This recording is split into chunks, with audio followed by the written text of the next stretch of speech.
Dr. Craig, what has the war done to destabilize and change the balance of power in the Middle East between the Shiites and the Sunnis? And what type of assistance should we realistically expect from countries like Iran and Syria? Now, what we've done is radical in terms of Arab politics. This is the first Arab country, and Iran is not Arab, where the Shiites have been in power. And we created a system to do that, put the Shiites in power, and of course they want to run the country. And so that creates a lot of divisions with the Sunni-run Arab countries, but it leads to the Shiite regime in Iraq being connected very much to Iran. It's kind of a little bit bizarre that we then accuse the Iranians of helping the Sunnis, the insurgents, which is an absurd idea within Middle Eastern politics. And so we have created a situation where it's a lot less stable than it was. The only solution would be, frankly, to bring in a lot of the players that we don't want to bring in. I mean, the Iranians and the Syrians, for example, are essential to creating a stable settlement in Iraq right now. And so we're ultimately going to end up going to the very people we said we were fighting the war because of in order to get any kind of stability during our withdrawal. And the question is going to be whether it happens now, between now and 2008, or whether President Bush leaves this to the next administration to have to fix, and how many more lives will be lost in the process. But this was a very poorly thought out strategy. It's still a war looking for a rationale, in search of a strategy, in search of a reason, and it has more to do right now, with pride on the part of the people who devised this war than anything else, and that's why we're quote unquote staying the course. We think the Asians are afraid of losing face, but we Westerners are afraid of losing face. Absolutely. Dr. Gruber, what does Iraq have to do with the greater war on terrorism? We're being told we must stay in order to defeat the terrorists, or otherwise they're going to follow us in our neighborhoods. We should have concentrated on stabilizing Afghanistan, because that was the haven for Al-Qaeda. We had all this spurious idea that the Iraqis were in bed with the Al-Qaeda, and actually they, as I say, the Ba'ath Party is a secular party. The Taliban in Afghanistan, they didn't think women deserved to be professionals. The Iraqis were quite happy to have women in their government, in their economy, in their military. So it's just that, again, the analogy with the quagmire of Vietnam keeps recurring to me. Senator Aiken said when Lyndon Johnson was president, let's just declare victory and leave. And if Bush on that ship had said we won and then announced a pullout, things wouldn't have disintegrated the way they have. Yeah. I just wonder if I could add something there. I had a co-worker who worked with Head Start, and shortly after Saddam was caught, I think it was just the month after he was caught, this 8-year-old boy, her son, came up to her and said, well, we've captured the flag, we've caught the bad guy, now can we come home? And that would have been a really good time to have come home at that point in time. Very smart little guy. Our next question is, and this one I'm not sure who to direct this to, would we need to have a draft if we found ourselves facing a significant military threat outside of Iraq? I'll answer that because there's two issues to the draft. As long as we don't have the draft, the conservatives can say, see, it's not bothering us. We can get other people killed. We don't have to draft our sons and daughters. It has to be those who volunteer, partly for economic reasons. So that they're dead set against the draft.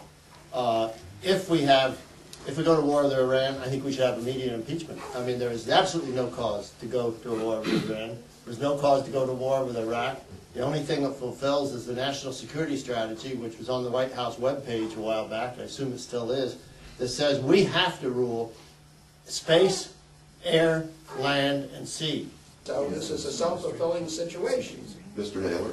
The word draft, I think we need to step back and use the word sacrifice. Who is making sacrifices today? It is the children, the parents, the fathers, and the mothers who are serving, and their families. We are told to go shopping. This is the first war in the history of the United States that we have not made a sacrifice as a nation. This is not President Bush's war. This is America's war in Iraq. that we have to face up to our responsibility. Start the draft tomorrow. Make it universal. Make it unconditional. Start at the beginning of the alphabet.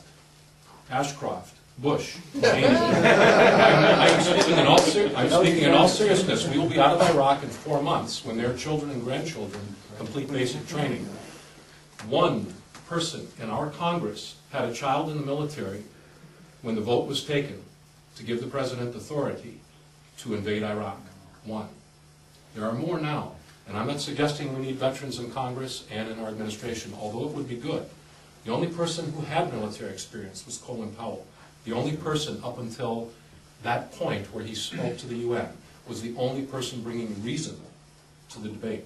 So I think there's something to be said about the word sacrifice in the big picture, whether it's war bonds. This is a war that's being put on our credit card for our children and grandchildren, and it's time that we all stepped up and said what's going on. Or ask the people who are not returning to service, who are standing back, officers. 10,000 officers were sent a letter last year asking them for their readiness. 1/5 said that they are ready to go back. Over half did not even return the letter. Officers with previous active duty military experience not even responding to the letter. And I think in the sacrifice, I mean, again, the absurdity of this, we should shop, but if you're rich, you should get a tax cut. And we should put the taxes back on the middle class and those who veterans, when they come out, so their children and grandchildren can try to pay off this massive debt. And in World War II, we had, excess profit tax, so that if I was making huge profit, I got taxed heavily. We had huge income tax, and we taken all of that off because it says the rich have to have more, and we have to have profits, and you have to shop, and there's no moral responsibility for each other. And you said it very well.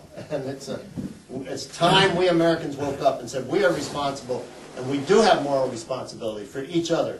And it's not just keeping people in Iraq and getting more killed. It's getting them out of Iraq so they don't get killed. There are no legal grounds at this point. The President is doing what Congress gave him permission to do. It is our responsibility to have Congress step up to the plate and do their job. That's where we should be focusing. That's what Hagel was saying. Yes. He thinks it's about to happen. Go back to October 2002, a month before the congressional elections. This resolution came up to enable the administration to put pressure on Saddam. And the Democrats, Hillary included,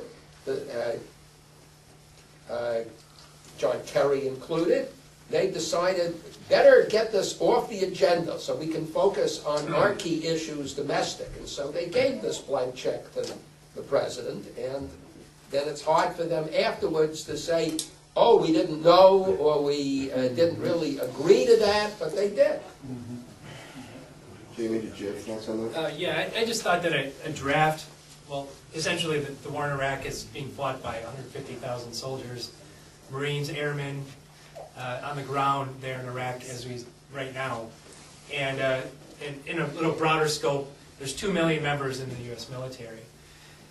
That's really, as far as the engagement goes over in Iraq, I would like to see a wider, I guess, responsibility and engagement by the public, not necessarily by government officials, but also, when you give tax cuts to the wealthy, you're letting them off their social responsibilities as American citizens. That's essentially what you're doing.